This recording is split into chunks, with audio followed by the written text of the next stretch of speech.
Hello everybody, it is Andrew from MAO Magic, and here I have the Marshall Stanmore Bluetooth speaker review.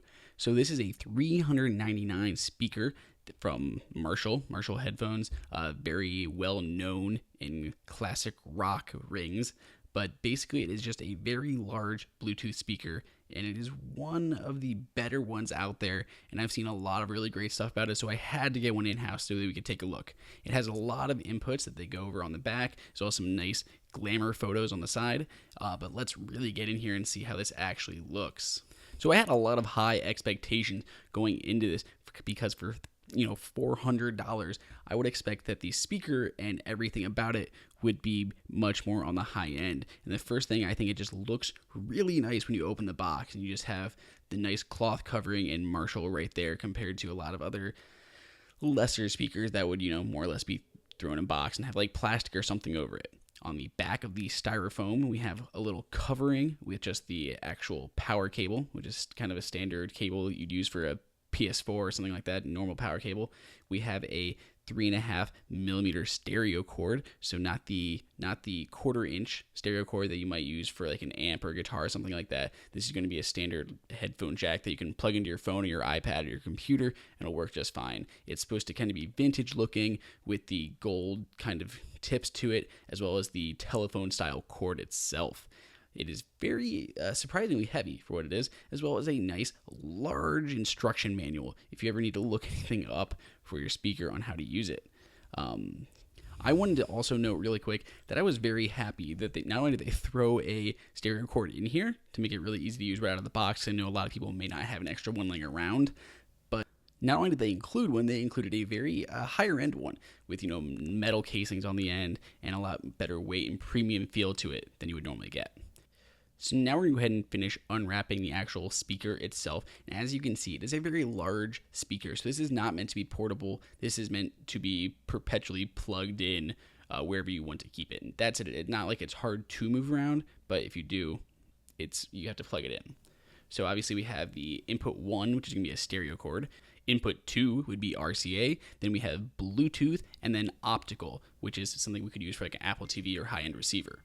We have these gold capped knobs here, not actual gold, and they have a very good weight to them. They don't just slide around like crazy. They feel nice and weighted with just enough amount of tension on them. We have the volume, bass, and treble controls. We have a source button as well as a pair button for Bluetooth, and then a nice toggle switch for on and off. This is mostly meant to stay on. It's kind of meant to be on all the time. And there's a power reserve button on the back, which is more for UK regulations and that sort of thing. But it is meant to stay on a lot of times, so just always there, always ready to go. Obviously, now if we look at the style of this, it's very reminiscent of an old Marshall amp, but kind of a little bit smaller and in Bluetooth speaker form. It's got a nice grill in the front to hide the woofer and the tweeters, as well as the nice Marshall script fret along the front. On the back, we have our output for the subwoofer here on the left. We have the power reserve mode, the switch here if you happen to be in the UK, and this is kind of like a regulation they have to have for something that's going to be on all the time, so you can flip that switch if you were into that, as well as RCA, optical, and our power. So obviously this has a lot of input, so it's not only just meant for Bluetooth pairing with your iPhone or iPad, but it's something you can even hook to your stereo or to your television if you'd like. This does not have a built-in battery, so if you are going to need to power it, you're going to need to use the power cord. Obviously, it does not have a built-in battery for you just to kind of run around. So we have everything in place. We have it all powered up.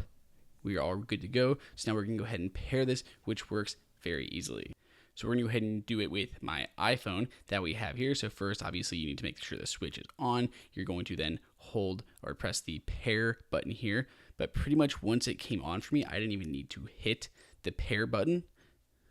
It just immediately was in Bluetooth mode and was flashing, ready to go. So I went to my phone, go into the settings app, then go into Bluetooth, and you should see the Stanmore speaker showing up here at the bottom. Selecting that, it's immediately connected, and that now is going to be your default audio choice as long as that's connected. It's just going to always play whatever music you have through your Bluetooth speaker. So this does not have AirPlay. It just does have standard Bluetooth, like Bluetooth headphones, but it does not have AirPlay. If that's something that's a deal breaker for you, take it or leave it, but I have not found an issue with it, and I kind of like it, just having that default option as Bluetooth, just always there, always ready to go.